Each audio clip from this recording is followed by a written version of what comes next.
BC are talking to me tonight. Wow, what a wonderful group of people that we can see here. I don't think I've seen this many people for a long time. So thank you for taking time out of your evening to join us. Thank you for taking time out of your evening to join us. Yes, thank you.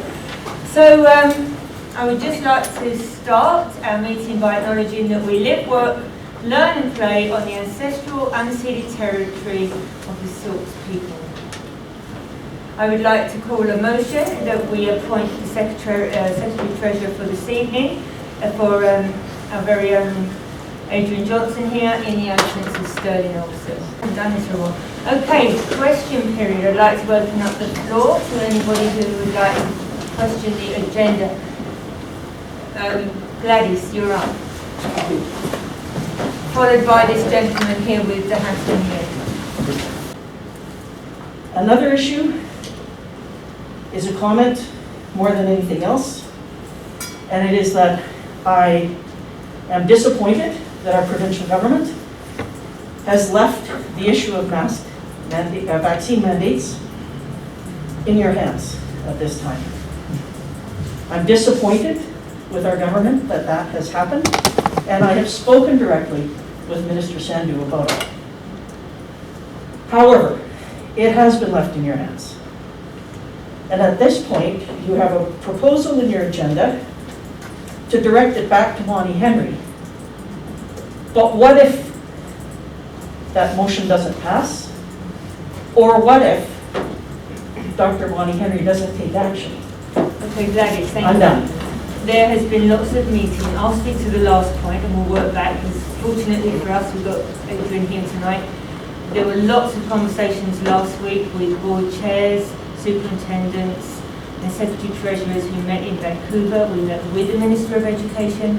There has been lots of conversation, lots of discussion, and we are waiting for direction. It is expected to come out this Friday from BCPC with some guidelines for us to follow. I appreciate that. It is a very vocal point, so thank you for bringing that forward. So I wanted you to know that we have vocally stated that we believe if, with every other aspect of the COVID protocols and everything else have been directed at a provincial level, and science and medical evidence has been what that is based on, that there should be consistency with respect to this. So I empathize with your position and your predicament at the moment, but know that we've also taken action to raise that concern. And at the moment, it still rests with you, and I'm sure you're going to hear more about that tonight, but not from me. Thank you for bringing it forward, and thank you for your support, guys. The gentleman in the cap over there, would you like to come up to the lectern?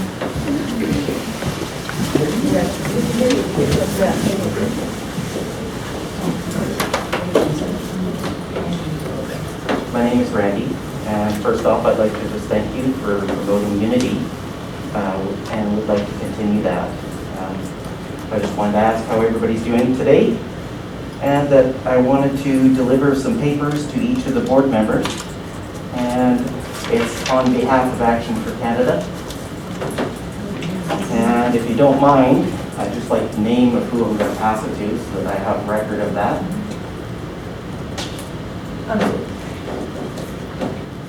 Who would you wanted a name of who you're... Yeah, who I'd be giving the papers to, so that we have record of that. That would be it. Okay. So what was your name again? It's right here, Lynn Jameson. Lynn? Yeah.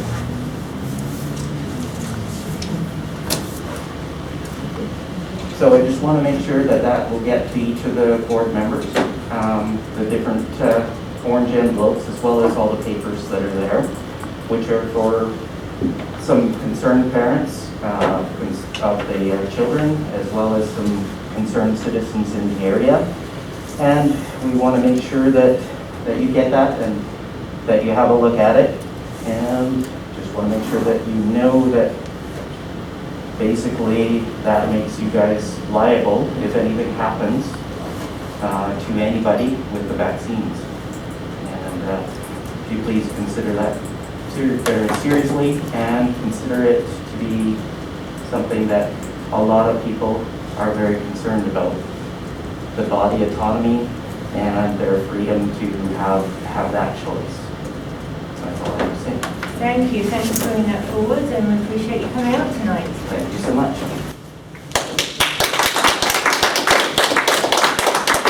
I have anybody else from the floor with question time? I see a hand. Vinnie Joe.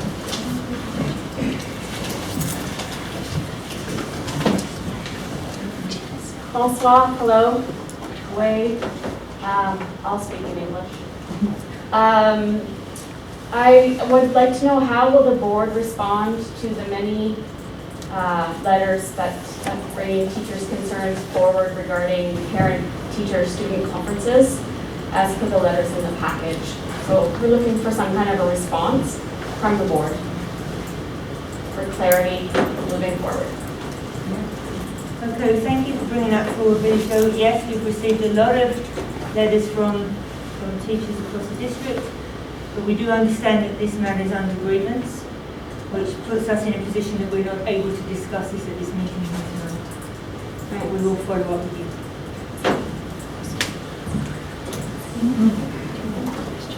Corey. Sorry, I don't need that. Hello, everybody. I did this only last month, it didn't work so well, so. Bonjour, hello, white. So my questions are, well, first of all, thank you very much, Ministry, for giving you a pilot for seamless childcare.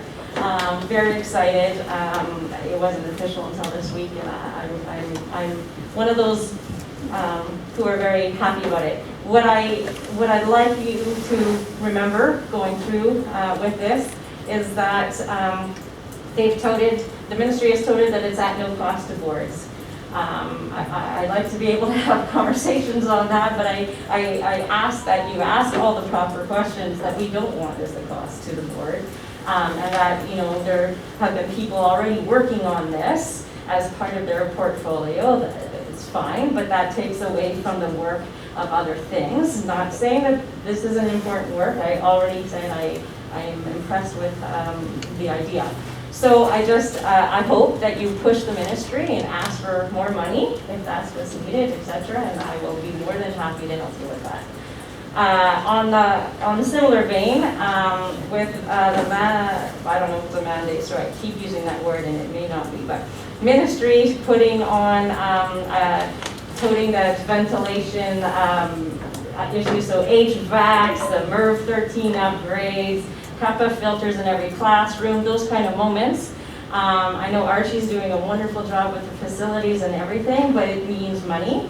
And I hope that you also as a board think about that, and if that's what the ministry wants to happen in every school district. It hasn't all happened here with MERV 13s, for example, or HEPA filters in every classroom. I'm not saying they need it. I'm just saying if that's the case, you should be asking them as well for money. And I'm willing to help with that as well. Thank you. Thanks for bringing that forward. I just need to make sure that we stick to our agenda items.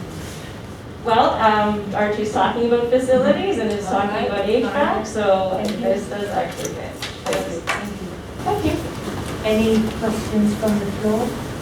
Any questions online? Yeah.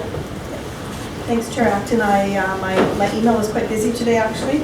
I have 3 exact same like form letter emails. I'm not sure if they're all from parents or who they're from, but to summarize what these 3 people are saying, they are writing to express their extreme displeasure at the turn things have taken within our Okanagan school districts, particularly relating to School District 22 and their upcoming decision process regarding enforced vaccines. The mandate you are considering is illegal and beyond that morally incomprehensible. Please consider this as a formal request to table these proceedings until you literally have your facts straight. That's the gist of 3 emails there. And then I have another one from a parent. I'm writing this letter in concern of the mandate that not only our teachers may suffer, but most of the world. What is being accomplished here with mandating a vaccine that not only doesn't stop the spread, but also leaves you still at risk?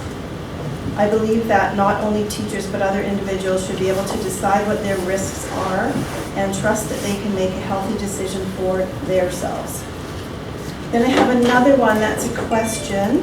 How does the school district plan to keep class sizes down if we lose teachers because of the vaccine mandate? Another one from a parent.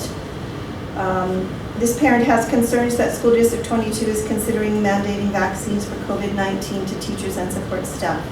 Schools have several safety protocols in place, including masks, distancing, sanitizing of hands and surfaces, as well as air filtration. If both vaccinated and unvaccinated people can still get COVID-19 and spread it, why are teachers at risk of being forced to leave their careers over a mandate on their personal health choice? I believe we should focus on prevention and treatment of COVID rather than mandatory vaccinations. My question is, why mandate an experimental vaccine to our educators? What do you hope to accomplish with the mandate? Then I have another one. I'm a concerned parent and wanted to write you today about the decision that you will be making about School District 22 considering mandating vaccines for COVID-19 for teachers and support staff. These vaccines are very new and have only been approved to be given in a state of emergency, which was rescinded in June 2021. The schools are already doing their part to keep the community safe, such as mask wearing, hand sanitizing, extra cleaning of classrooms, social distancing, and adding air filtration systems in the classrooms. Please take this letter as a formal request to table these proceedings. Then I have another one regarding vaccine mandates for our teachers. Being that this is even up for debate is mind-blowing to me. This vaccine mandate is unconstitutional, anti-science, a breach of the Criminal Code of Canada, a breach of the Nuremberg Code, and an absolute overreach of the federal government. As a concerned parent, what is the end plan here? Are you not going to stop until you have 100% vaccination? Last one I received, I would like to make known my support for individuals' rights and choices regarding vaccination status. I do not feel the need for teachers to be made to provide proof of vaccination or to be vaccinated in order to teach our children. With the schools already having safe practices, I feel confident that the teachers are able to be safe and have the children safe regardless of their vaccination status. And that's it. So we're looking at the majority of those emails coming forward are from parents and some that we don't know. Most of them are from parents, but I can't tell if they don't tell me. I don't know if they're staff or. But it's the central one, so Yep. Can I come ask a question?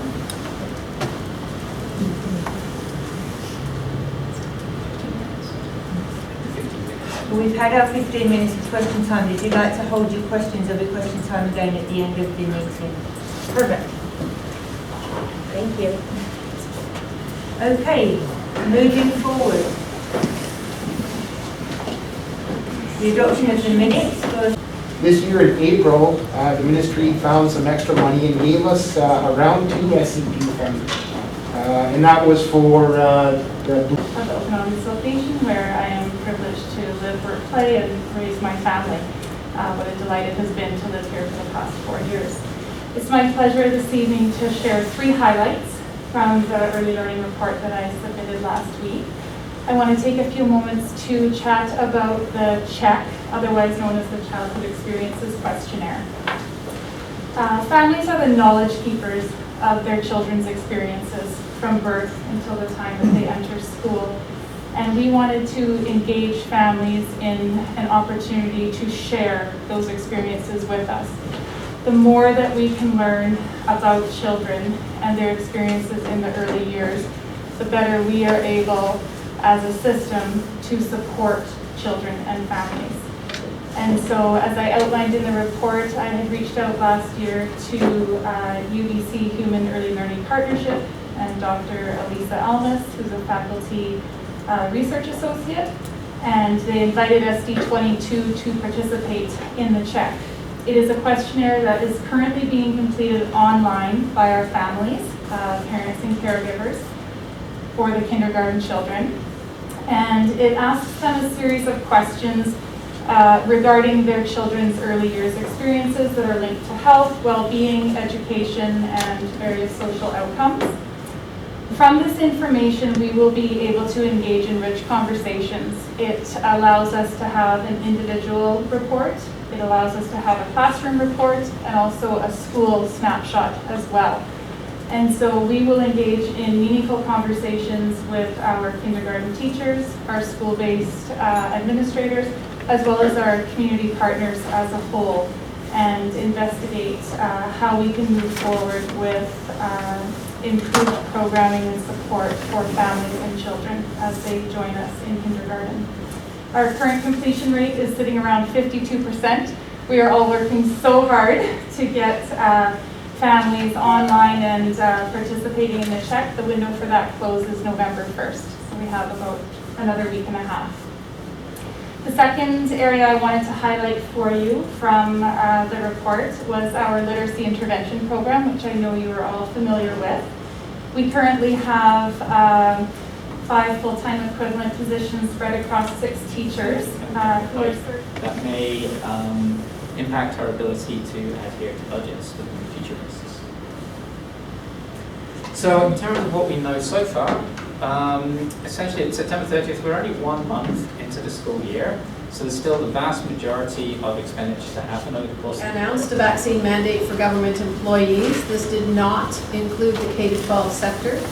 The Ministry of Education, BCPC, which is the BC School Public Employers Association, and partners, including QP, BCTF, BCC, PAC, etc., are convening an ad hoc committee, advisory committee, to develop a common framework, guidelines, and templates to support all 60 boards in the province with the potential implementation of vaccine mandates. There is no mandate at this point in time. More information will be coming later in this week, as was mentioned earlier, so just to be clear on those pieces.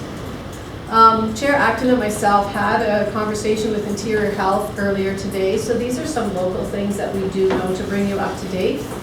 Rates are dropping in the North Okanagan-Lumbee region. Vernon and Coldstream is well immunized with a low rate of COVID. Things rise up a little bit outside in the Lumbee-Cherryville area. Interior Health says immunization rates are doing really well for first and second doses in Vernon, for both the all 12-plussers and the 12 to 17-year-olds in particular. Less so in Lumbee-Cherryville, but there will be more pop-up clinics and opportunities to get vaccinated in what are called community drivers. So gas stations, restaurants, places like that where community members might meet a little bit more often. We are seeing some exposures in the less than 12 age group. The health impacts of COVID on less than 12, though, appear minimal, very comparable to the flu. And in fact, unlike last year, there are more incidents of the more common flu. So that's what we're seeing a lot of, again, coming forward. Parents are making choices in our schools. So there's an increased return to IEP meetings. Those are individual education plans inside our schools. An increased participation in in-person PAC meetings, that's our parent advisory councils. Increased return to youth sports, 1 parent per team member as in our gyms, and up to 100 if an event is outside. The PACs I have visited have reported an incredible amount of positive reception around the sports programs, so we want to thank all of you who are volunteering to coach and support those programs as you're making a huge difference to our children's physical and mental health. There's increased enrollment of children and other outside group activities. And as you know, 50% capacity at public events in the Interior Health region. We are still seeing limited student staff exposures, and in most cases, all have been asked to monitor or self-isolate for a few days. All have been following through. Hospitalizations and sadly deaths in our region continue to occur in older populations, immunocompromised people, and of course the unvaccinated. We do have a new COVID tab on the right-hand side of our website. I'm just going to show that to everyone so that you get an idea. Thanks, Lynn. And it now stores all the updated, just to the far right. And you can see that it stores all of our current COVID information, including our communicable disease plan, updated on October 1st, safety plan information, staff safety, videos that we've created for everyone to be familiar, and then of course our ventilation systems that people were asking about. And there's also a list of every school, school by school in there as well. So those kind of resources are available in the upper right side of the website now. I would like to address from the conversation with Interior Health, parent-teacher interviews upcoming next week. As of today, Interior Health has confirmed that it is completely safe and appropriate, especially if we follow all the COVID protocols. Number one being washing your hands, and we have a tendency to forget that. That's the number one thing to do. Hopefully be double vaxxed, wear a mask, physically distance, and then of course you're able to meet with your teacher. And it's the best thing to do for children and their learning. As part of the conversation with Interior Health, we remind you, do not come if you're asymptomatic, if you have a lab confirmed positive, and don't come to school if you're sick. No matter what, don't do that to our students and staff.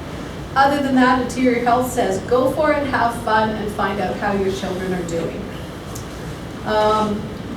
As far as the superintendent's report today, I don't want to take up a lot of time, but the package is distributed widely to all families, will be on the website and sent out to our partner groups. And there are some fabulous, fabulous photographs in there of the life and times of our schools during the past month. Many, many pictures. And you'll see a common theme, so I really want to thank you, say a thank you to the entire district, and especially the Indigenous Education team led by Charity Sakakabera for a first-class professional development day with Kevin Lamoureux. Thank you to all for the tremendous participation in Orange Shirt Day, and that's a big theme that you will see throughout the October Superintendent Report. There was tremendous participation from all of our schools, all of our students, all of our staff, and it was a day to commemorate, of course, the residential school experience, to witness and honor the healing journey of the survivors and their families, and to commit to the ongoing process of reconciliation. Our district's understanding and public demonstration of learning was and continues to be exemplary in this area.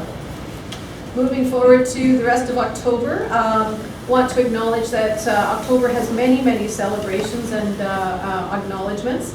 But in particular, I want to bring forward our principals and vice principals. It is National Principal and Vice Principals Month, so all of you know. They have worked above and beyond the last 2 years, and I'm incredibly proud of the team that I have inherited and that we all have. They are thriving during challenging times, and it is a pleasure to continue to get to know them. The other thing I want to acknowledge today is that it's International Pronouns Day. And we encourage everybody to be inclusive and honor the pronouns that people like to be honored by and respected with. Also, just want to point out at the very end of the superintendent's report, there are communications, methods of how to communicate with our district. But at the very end, there is a notice about Halloween. Of course, it's on a Sunday this year, but there will be class parties and other parties.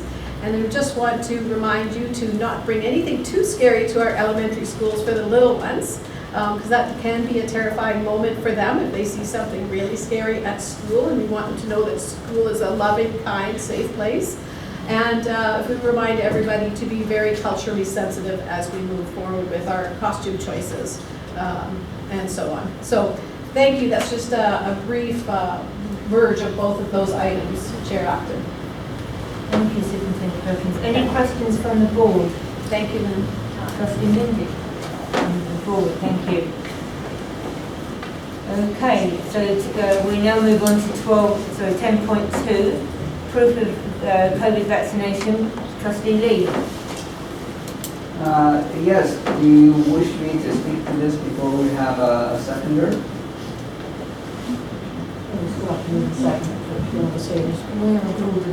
On the table? All right, so I basically brought this forward, and actually a little background to this. I was late getting it for the agenda for September, so this is why it's sitting here. We are elected as trustees to show leadership. And part of the leadership that we are to show and demonstrate is, firstly, in the School Act, it asks us to ensure that students are learning.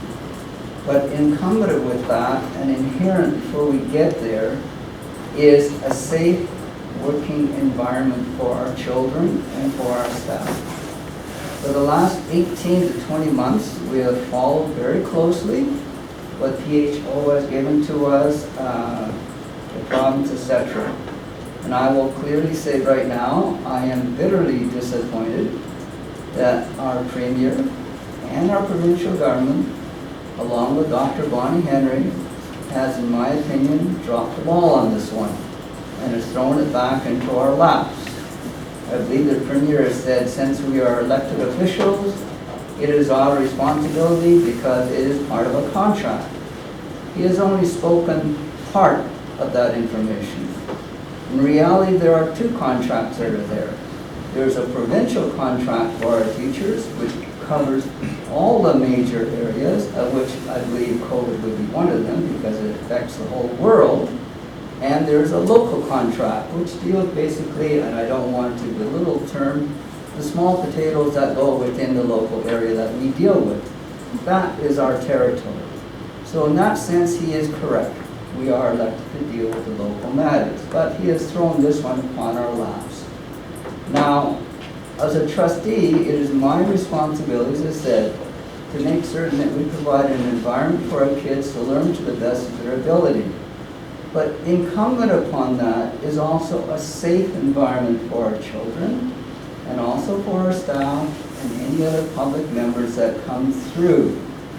Right now, we know if you believe in the vaccine, and I'm not here to discuss whether you believe or not believe, vaccines only come down to age 12.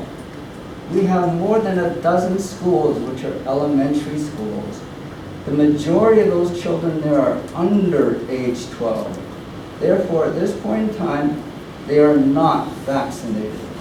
Now, I know and I've heard that younger children are not affected in the same way. And I believe probably that might be true. But still, it is my responsibility to ensure that the health level is as high as possible. And when I recognize that there's a group here that is not vaccinated because they cannot be, and they are working with staff and adults, etc., of which there may be some who are not vaccinated, we now deal with the possibility of transmission. And therefore, that is why this request is here. It is for our Provincial Health Officer, Dr. Bonnie Henry, to state that and to recommend that. She has already done so for many, many public groups, to split a fine line from teachers, who actually we are represented by the same BCPC, throws us, in a sense, under the bus to have to make this decision. And that is why we are here tonight to have this. Now, I know at a recent meeting of the branch, it was tabled. And it was brought up that there may cause division amongst different school districts. I am elected for Greater Vernon, and my constituents are from Coldstream and Lavington. My responsibility lies within this district. I do not have to worry about Kelowna, Vancouver, any other school district, because they are mandated by their own trustees to look after what they are responsible for. And if there is a comparison, I would like to say we are compared in a positive way by saying this is what we're forced to do. This is what we believe is the direction that we have to go because we are forced to do that. And if it's any comparison to come out of that, I'm glad to be compared in that way. Thank you. Thanks, Robert. Do I have a seconder to the motion so we can have further discussion?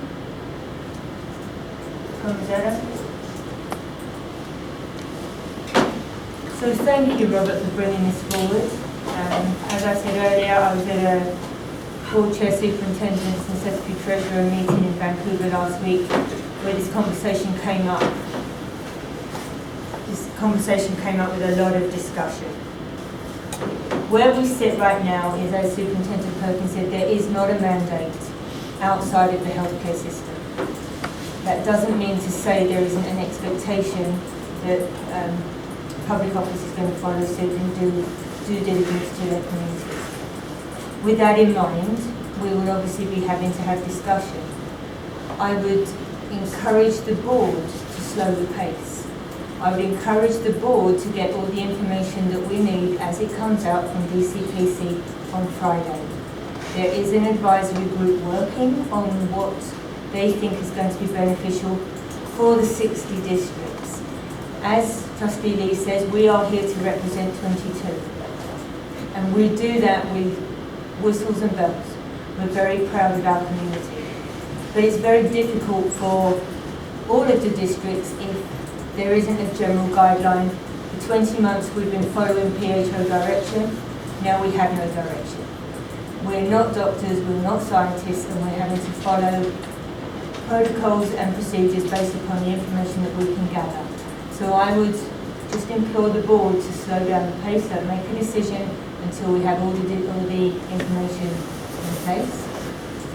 That doesn't mean to say that we can't ask the PHO for, we can follow Trustee Lee's motion for recommendation.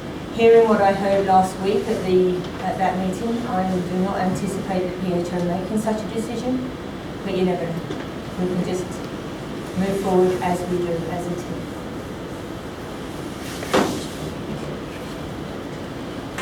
Trustee Lee.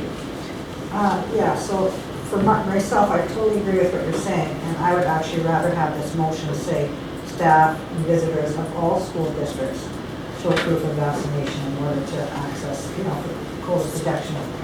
Like you said, it's the whole province. If we just do our district and we have some teachers that don't want to get vaccinated and say Kelowna's not requiring this and they have a shortage of teachers, we may actually have teachers going into different districts because they don't have to show proof or be vaccinated. So I'd rather keep our staff, that we really love our staff, I'd rather keep them here and it be mandated by the public health officer. Yeah, I'll make an amendment that. Second so- amendment. Dr. Barney Henry requires staff and visitors of all schools. If you can just say that louder for Lynn so that she's got that.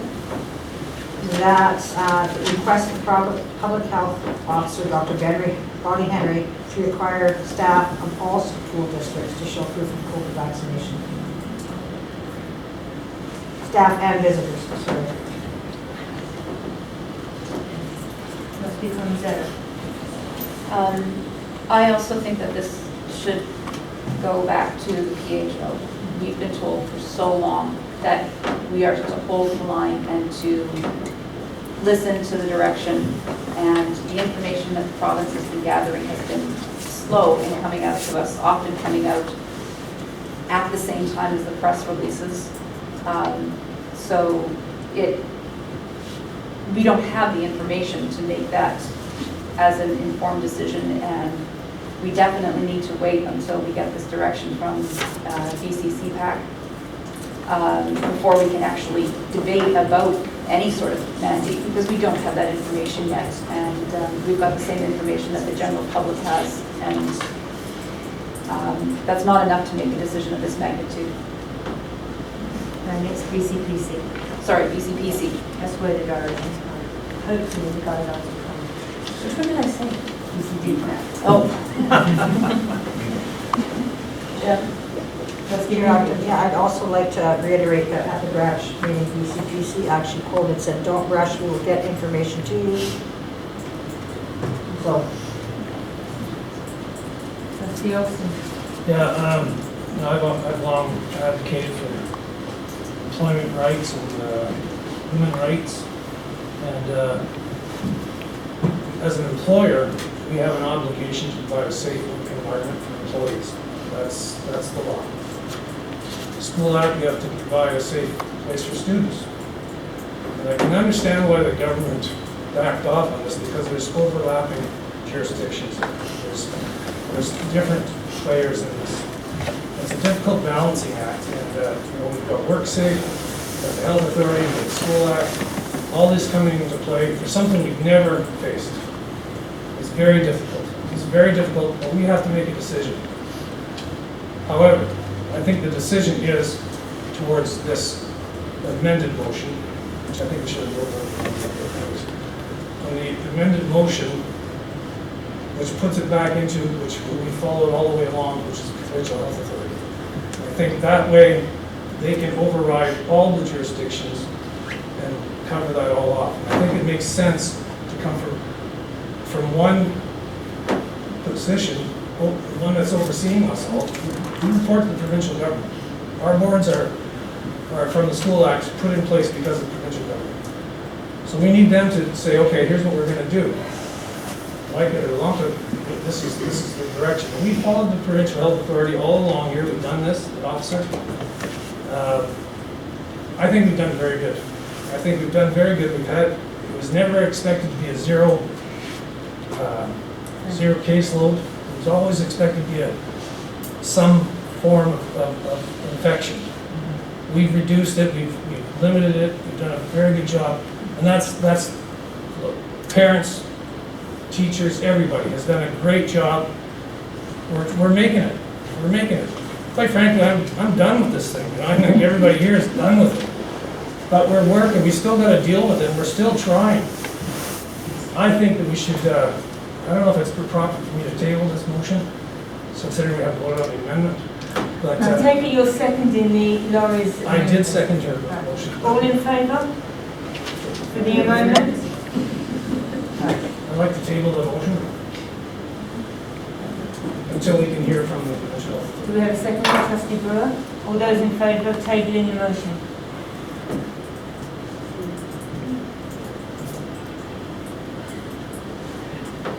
Thank you, Mark. So, as you can see, lots of passengers. Chair Acton, I would ask that I have an opportunity to mention that I will vote against that, and I would like that recorded. Thank you. I'd just like to make one comment in terms of what the trustee Lee's motion, and move back to what our learned superintendent said a while ago, that we should take our time before we make any decision of this magnitude. This Saturday is the provincial council meeting. There'll be 60 of us meeting on Zoom throughout the province, and this issue is coming up, and I hope to get more direction and more understanding, which I will communicate with the board and the superintendent after the meeting on Saturday. The meeting goes from 8:30 to 4:30. It won't finish at 4:30, I'll guarantee you that right now, but I should have more information for the board, and I will pass it on, and we can go from there. So, I just clarify that the motion's tabled. Yes, motion's tabled.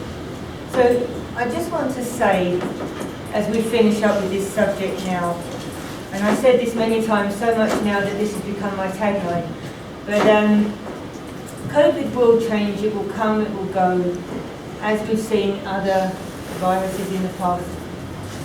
What really worries me is the damage to relationships. Relationships are in a position now where some of these relationships are just irreparable.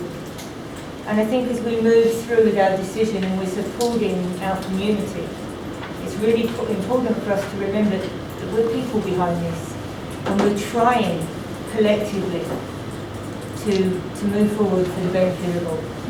And that's why I think slowing down this motion so that we do get more information gives us more opportunity to work together for our community.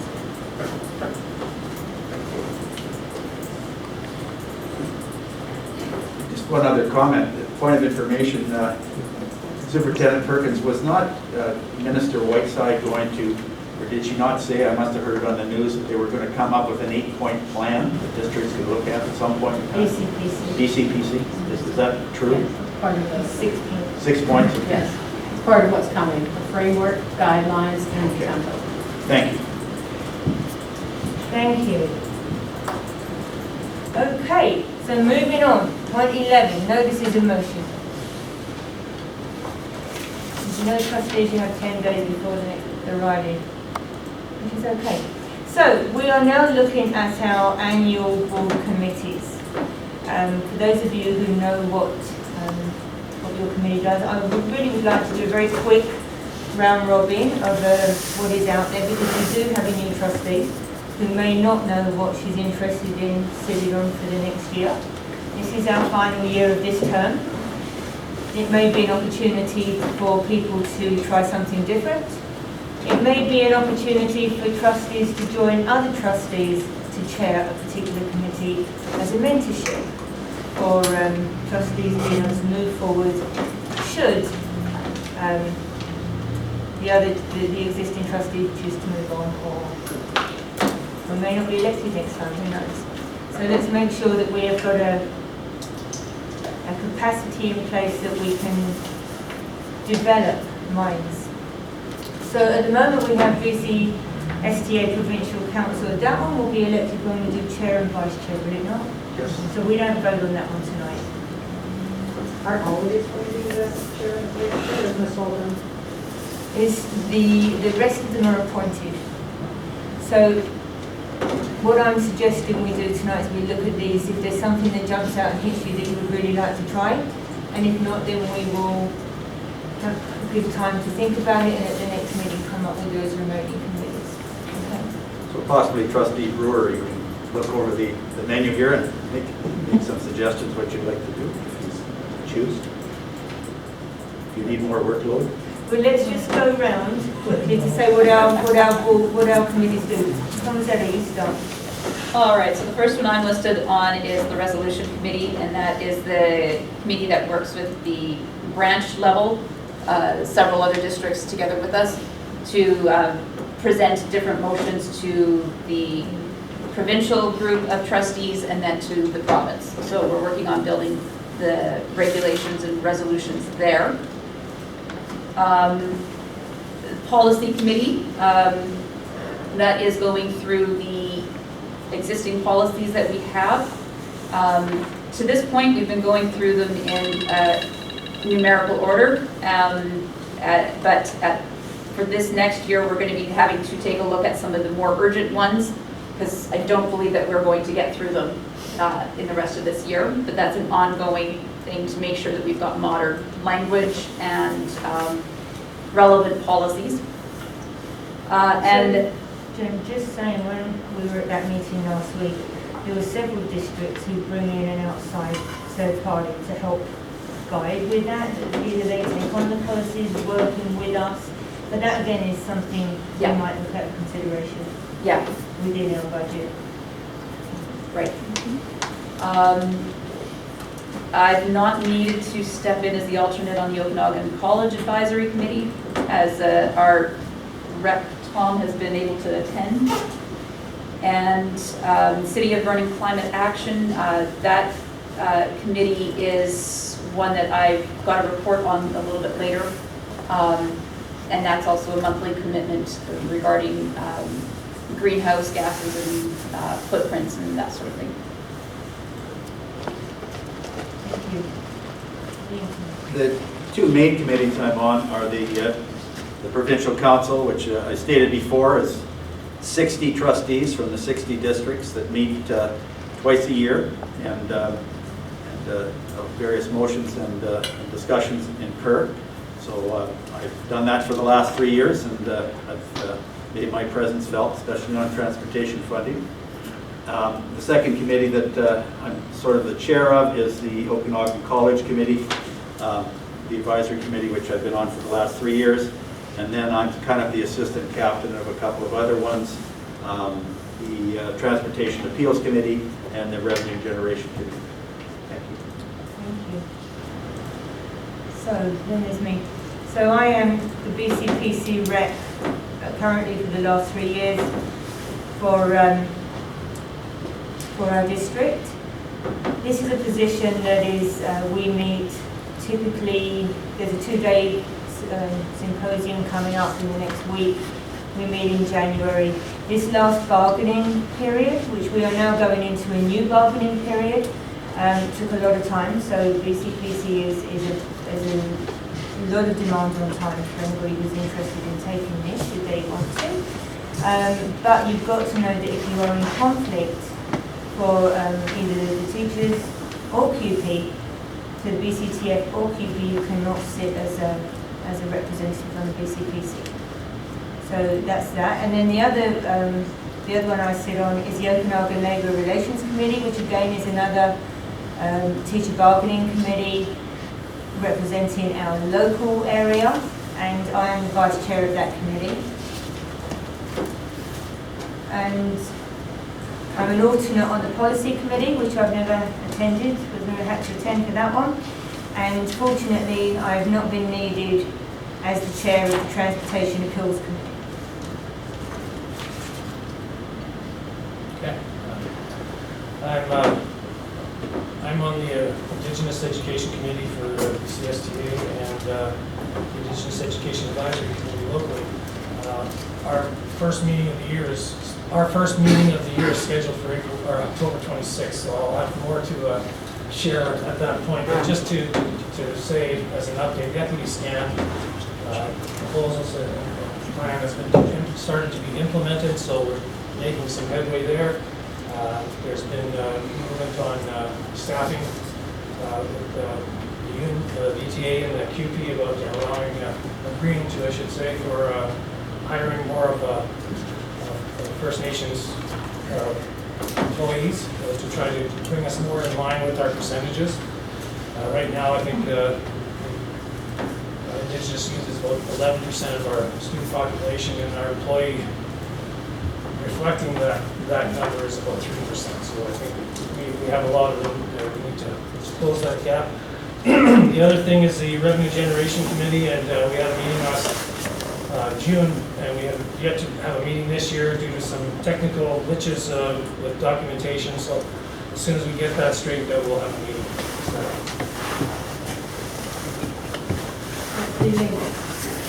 Thank you. A number of those committees that I'm not mentioned on, I was previously during the first term, so obviously I'm trying to skateboard, and therefore that's why I am only listed in a few of these. The Indigenous Education one has been one that I've been on 6 years now, and I always enjoy that. The Policy Committee, even though for people who think about policies which are cut and dry and so on, they are, but they are also the backbone and the bedrock of what drives us to make a lot of our decisions. And so therefore it's important for us to get the policy correct or update them, and also consider new ones that will come down the road, so it gives us a sense of direction of where we're going. The Revenue Committee one, it is my hope that I sit on this one as well, and it is sincerely my hope that one of these days this committee will hit a home run and we will come up with revenue generation outside of what is given to us from Victoria, which will make us more financially subsistent on its own. And that's it. Thank you. Trustee Lindy. Okay, for BCSTA, I sit on the Education Committee, and our meeting last week for the branch meeting, we were talking about stuff that other trustees would like to hear from and stuff like that, and budget was one of them. As I mentioned, a lot of trustees like need more information, because, you get your budget, then you get your amended budget, then you get your amended budget and stuff like that, so to bring it more cohesive and understanding it better. Also was brought up about how to have boards work better together, and which was actually quite controversial, because people are saying, well, you have to be able to speak your mind, and people are allowed to disagree, and you can't. And I brought forward, well, we don't all have the same thoughts. We all don't agree on everything. We have disagreements, and they're like, well, how do you guys get through with it? I said, well, you got to leave your personalities out of it. This is, you're working together. Policies before personalities, and we're there to work together. And just because we disagree doesn't mean we don't respect each other. And so they took that back. So that, I think that there's probably going to be a session on that at the upcoming thing. The next one I sit on is a Greater Vernon Advisory Committee. That's kind of like they deal with the lands and the Greater Vernon and the parks and the pathways and some bylaw or whatever, and unfortunately their meetings are now during our meetings, so I very, very rarely get to attend. So when it was on Zoom, we were on Zoom, I was able to kind of go to one here and go to one there and kind of do double duty, but now that it's a person, it's impossible. So, and really we're not voting on that one. We're not allowed to vote, we're just there to sit and listen. And The only time we have a vote if it's anything to do with the school district. So for me, this is an external committee that's really, unless we're needed, they're gonna bring it to the board anyway. I'm just thinking this is a committee that's really just a committee to be a committee. Alternate for White Valley Parks and Rec and Culture. Their meetings are kind of few and far between as well because their mandates or their agendas are kind of small and whatever. And right now they're working on access to CBSS Theater. So they're waiting for getting a tour. Some places in my Sheriff's Council to get a tour of the theater, whatever. But that's between White Valley Parks and Rec as well as our facilities here. So that's it for Okay, me. thank you. As you may notice, I omitted to mention any of the board chair meetings, which are obvious that I have to attend. And I am very gracious to be the representative for DPAC on our board, where I do get to see the parents on Zoom, on Celebrity Squares at this moment. And I'm looking forward to in person when we can actually manage to do that. At the moment, there are meetings, I want to say twice a week, for board chairs in the province across all of the COVID situation that's going on. And as soon as I get information, I share that with the team and we move forward accordingly. It's been a very difficult year for everybody, parents, staff, trustees, and more so our students. It's really important to know that some of our students don't know what it's like to socially interact because they've never had to. They've lived in this bubble that we live in and they're having to learn what is. Moving on. Let's look at our public board meeting dates, if we may. Oh, no, hang on. I'm missing a bit. Okanagan College Advisory Meeting. Tom provided a very nice summary of the meeting that you attended. Is there something you need to highlight there? Just that there was a great report from Alison Beaumont on student services. They've increased their regional support by 0.6 of an FTE to support kids in terms of careers and jobs, which I found that was very interesting to do. Okanagan College, over 20,000 students per year. That's all part of their recruitment strategies. Everything is virtual last year via Zoom. They've gone back to in class right now. We're hoping to have students for a day, but right now it's going to be on for Zoom. You can apply for 2 programs, but only one $30 fee, which is good. There's no physical career fair in Kelowna, which is unfortunate. That was always a good one to go down to. And their total enrollment's down 25%, which is significant. The other one that I thought was very interesting was they have 28 students enrolled in early childhood education, and they're all international students. 28 enrolled, they're all international students, so I found that an interesting one. Kudos to School District 22 and career programs. All the trade programs are filled. In fact, they're overfilled to the extent that AME, which is Aircraft Maintenance Engineer, has no room at the airport, and they've had to open another classroom up at the college in Vernon, so that's a really important career that I did spearhead years ago when I was in the system, and it's a great one for young people to pursue. Other than that, they're going ahead with the building of the residences on the South Hill overlooking Cal Lake, which will significantly hopefully increase their attendance and ability to house students. Thank you. Thank you, Trustee Williamson. Trustee Comisaro, you submitted a report on the Climate Action and Adaptation Committee? Yes, just wanted to make sure that the board was aware that this group, we've been meeting monthly, including over the summer, and we're trying to brainstorm ways to help increase engagement about reducing our carbon footprints respectively in many areas. And just recently, we are looking at starting a youth engagement group, and those that volunteered for that happened to be the 2 teachers on the group, the 2 students, and myself, with the teacher's permission. I did ask for that. And so we are looking at starting to develop ways that the youth could be more involved. They have been involved with the Fridays for Future and a few other different organizations. So we're looking to see what we can do within the youth in City of Vernon. So we may see further information about that one specifically. Beautiful. Thank you. So, coming to the next part of our meeting, I'd like to open up the floor for question time. The lady there, and then there was a lady in the yellow. So this lady in the red, brown, and then this lady in the yellow, and then the gentleman with his hand up, and then the lady in the red. Okay, well, hang on. Right, I did say I could see that far, but not all at once. Yeah. So if I start with the lady with the scarf and then squared up, if you'd like to come up to the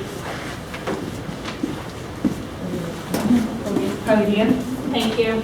My name's Brooke. I am a mama of 2 little girls, and I wanted to come today to share with you guys a little bit about mandates and what that would mean for our teachers and future generations. We can no longer support the arbitrary health order as they are unlawful, irrational, inconsistent, and causing harm. The orders are based on the claims that we are experiencing a public health emergency. In fact, the evidence indicates that we are experiencing a rate of infection that's consistent with the normal influenza flu season. And here in Canada, we have a survival rate of 99.96, and children are nearly at 0% risk of contracting and transmitting this virus. So what would it mean to have mandatory vaccinations? It would mean that individuals no longer have self-determination over their own bodies or possibility of the future of their children in the future, our children in the future. Instead, industry and government agents will have the right to authorize, to impose medical interventions upon unwilling citizens. This is not about being anti-vax or anti-vaccination, it's about choice. And those are 2 vastly different things. Mandates take away the ability to give informed consent. Agreeing to mandates means that you do not agree with informed consent. These would be coercive measures that violate the Canadian Constitution, the Canadian Bill of Rights, Section 2A, C and D, 7, 8, and 9, and 15 of the Canadian Charter of Rights and Freedom, the rights to voluntary and informed consent defined by the Universal Declaration of Bioethics of Human Rights, as well as the Nuremberg Code. So now we are faced with mandates for our teachers to keep their jobs. The Canadian Charter of Rights and Freedom, Section 7, supports the inherent right of Canadians to exercise free power of choice and thus to refuse medical treatment without disadvantage or prejudice. The Nuremberg Code describes informed voluntary consent as the person involved should be able to exercise free power of choice without the intervention of any element of force, fraud, deceit, duress, overreaching, or another ulterior form of constraint or coercion. When you mandate someone to vaccinate to keep their job, their livelihood, you are violating bodily autonomy and more. You are mandating having to complete a medical intervention to keep your job, and that is a violation. And it does not mean, and this means that you do not agree with bodily autonomy. And what does mandate actually do? It breeds hesitancy. I stand by body autonomy, and I always will. The freedom to choose and not to choose. Once we agree that you do not have a choice, other medical mandates will be easier to pass. Agreeing with mandates also means that you will be aligned with any other future mandates, because that is what mandates allow for. The core issue is informed consent and our liberty to say no. By saying no, you will take the risk of what happens when you, by saying no, you take the risk of what happens when you say no. Decisions on what you do is, and always should be, a personal decision. You bear the risk of your choice, either to do or not to do. So some questions I have for you. What if vaccines are not safe as we've been led to believe? What if vaccines are not as effective at preventing disease as we've been led to believe? What if vaccines have unintended and unanticipated consequences that disrupt and compromise natural immune response? What if the motive of profit has been undermined and the integrity of the science that deemed vaccines safe and effective? What if governments do not provide independent oversight and risk analysis? I do not agree with mandates for our teachers or anyone else for that matter. They are a direct violation of our civil liberties as Canadians. So thank you so much for hearing my voice and holding space for me to share this. Thank you, Brooke. Thanks. I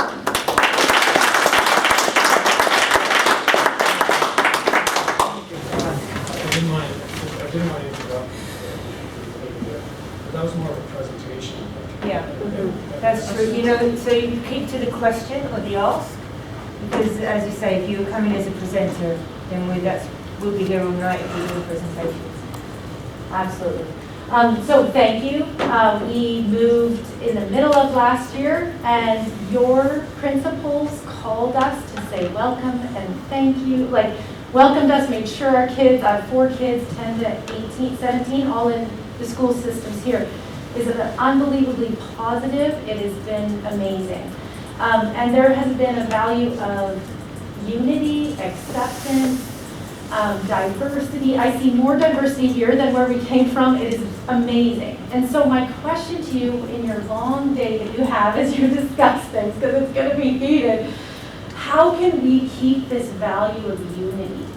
So I've seen the mandates cause a family who in the clubbing sports, like they were kicked out of the sport, not allowed to continue in the sport because of the mandates, and their backs were totally turned on socially. That kid was starting to get bullied. And I just can't, like, how can we keep unity? How can we keep the relationships? That's the question. Yes. Thank So that you. would be the question. Yeah, that would be the Thank you. question. Thank you for bringing that forward. Anybody next? Gentleman behind the wall. It's me. Oh, hey. Okay, gentlemen. I'm not used to you being in the back. It's all good. Trustees, Madam Chair, thanks. Just, I guess one question for the parent-teacher interviews that are coming up. There's been some conflicting information, I guess, in different settings. Do the people that go in person have to be vaccinated, yes or no? Do they have to wear a mask, yes or no? So just that. One quick comment, and this is, so that question was as a DPAC rep, and I come more as a parent. I would say employees can be used through their bargaining agent, voicing a safety concern. 5 basic principles of eliminating safety concerns is substitute or eliminate. There's a substitution through online. Maybe you do it one more year, respect kind of your employees' wishes.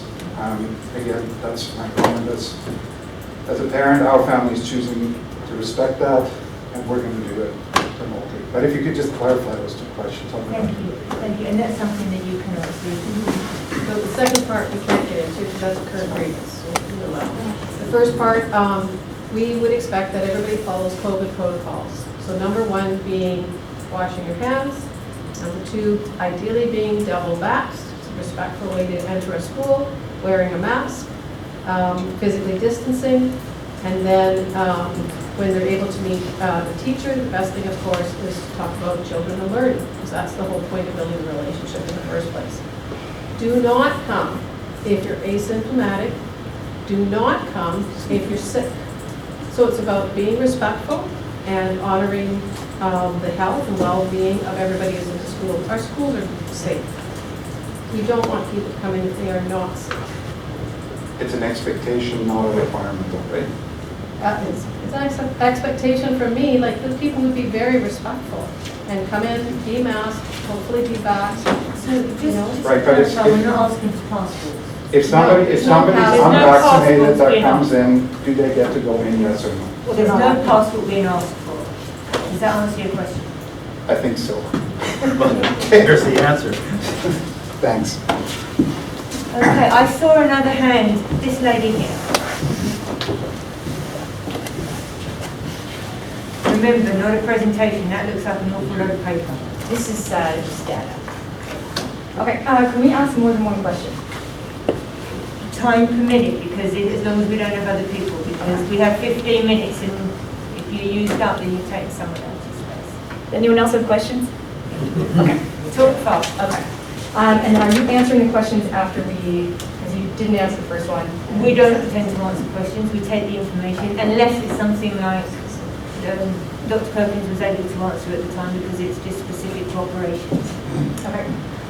So my first question would be is, what are the deciding factors on this particular vaccine mandate? Okay. So what is it if you don't know? You guys keep alluding that you've been talking about it on We have a guideline on Friday. Does that give you the answer? Yes. Okay. The other question is, so if you guys mandate that we, or that all the staff and everyone at the school has to be vaccinated, who holds the liability of an adverse reaction of your teachers and staff if the school district mandates that vaccine? Because these vaccines that are still rolling out in Canada, they are not fully approved by the FDA. So the one that is fully approved by the FDA is not, we haven't seen it in Canada. I don't know if anyone else has an answer to that. Anyone know that? The answer to that one, though? The liability? The liability is being determined. Again, we're having the template. At the moment, the BCPC, with the team of lawyers, with the Ministry of Education, are working on a template that we will be made aware of on Friday. We may not, we won't have that information to share as to what we're doing, because we'll have to meet as a board. But we will certainly have the guidelines to follow on Friday. So a lot of these questions that are coming forward, we can take them, we can look at them when we're looking at the template. We don't have the answers for you tonight, and I apologise for that. Okay. Sorry. So one of the things that I think that we don't really talk about is, well, we hear it on the news, we hear everything, it's safe and effective, we hear it all day long. We don't know if it's safe and effective. We don't have the long-term data at this point to tell us that it's safe and effective. And that's super concerning as a parent of little kids. Because if we mandate, if you guys decide on this mandate and send it back to the public health officer and they mandate, then what's next? Are they going to mandate for our children, our 5-year-olds, our 6-year-olds, a vaccine that doesn't have long-term safety data? We don't know what it's going to do. So we just don't know what we don't know. So if we're going to talk about safety, we know from, this is the FDA approval letter, Pfizer, and they have stated multiple studies that are still required in order to get full approval for those age groups. And so that is super concerning. And those dates, so safety and effectiveness of 12 to 15-year-olds, their final submission is October 21st, 2023. Same thing, safety and effectiveness for 6 months to 11-year-olds, May 31st, 2024. It goes on. Sorry, we're back. This is a presentation again, so we're not going to be able to answer you. And if you're sharing information, feel free to give that to Lynn, and Lynn will share it with us, so that we'll have that for part of our discussion. I guess the biggest question is if you guys are going to be making this decision as a board, where are you getting your data from? And do you know about the adverse events that are happening, the numbers on VAERS that are currently reported? We are getting all the information from all parties. We get a lot of information with your research. We get information from the government. We get information from the BCPC are going to be giving us a guideline that we can look at for further discussion as a board. Will that be shared with? Will it be shared? I don't know. With this information? I don't know what's in there yet. So until I know what's in there, I don't know if it's seen to be a confidential until all boards are looking to put the same mandate or non-mandate in place. Okay. So it's hard for me to answer the question, and I realise it's frustrating for you. And if I had the answer, I'd love to give it to you, but I don't have the answer. One other question is the school board being offered monetary incentives to implement these mandates? No. Million. That's good to know, thank you.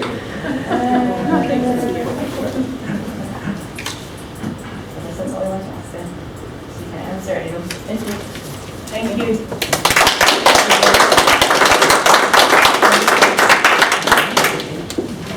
I have a person at the back there, and then I saw a hand over to my left somewhere.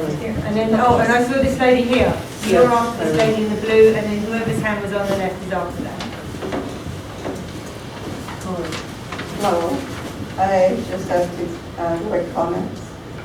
One is that the safety measures that are... Madam Chair, can I just make a point of order? It's normal in your question period to get the name and relationship in the community for anybody who's presenting, and that Lynn is unable to include that in the minutes. So, thank you, Lynn. Sorry, I just don't notice that hasn't happened. My name is Denise, and I'm a school teacher in the district, and I would like to say, as a person who's experiencing this firsthand, that the safety measures that have been put in place in my particular school have been exceptional, and I feel that they work very, very well. So thank you for that. The other comment that I'd like to make is in reference to interior health and the data that you're receiving from them and in correspondence with them. Superintendent Perkins was mentioning certain data and the fact that you correspond quite closely with the interior health, which is great. I found it interesting, and I'd like to point out in the most recent data that the people who have contracted the virus from September 1st to October 12th in the adults, including staff area of the table, that there have been 70 cases of unimmunized people and 61 cases of fully immunized people, which to me is quite a close number, which draws a question to mind as to how that's, I think that that's an interesting point of reference. The unvaccinated or unimmunized people, the amount being 70 adults, including staff, and the fully immunized people being 61. Thank you. So I just wanted to point that out. Thank you. Thank you. Do you have an ask? Do you have a question? No, but I saw on the agenda that we... Oh, no, I want to make sure that I don't overlook your question. That's I don't. Okay, thank you. So we have your name. The lady with the heart, can you give your name to Lynn then, please? And the lady in the yellow, could you give your name to Lynn and what your position is? Parent or... Yeah, I'm a parent. Cindy. Cindy is my name and I'm a parent. And the lady with the heart? My name's Kelly and I'm a parent. Okay, thank you. Now, I saw this lady here, who sat very patiently. Thank you.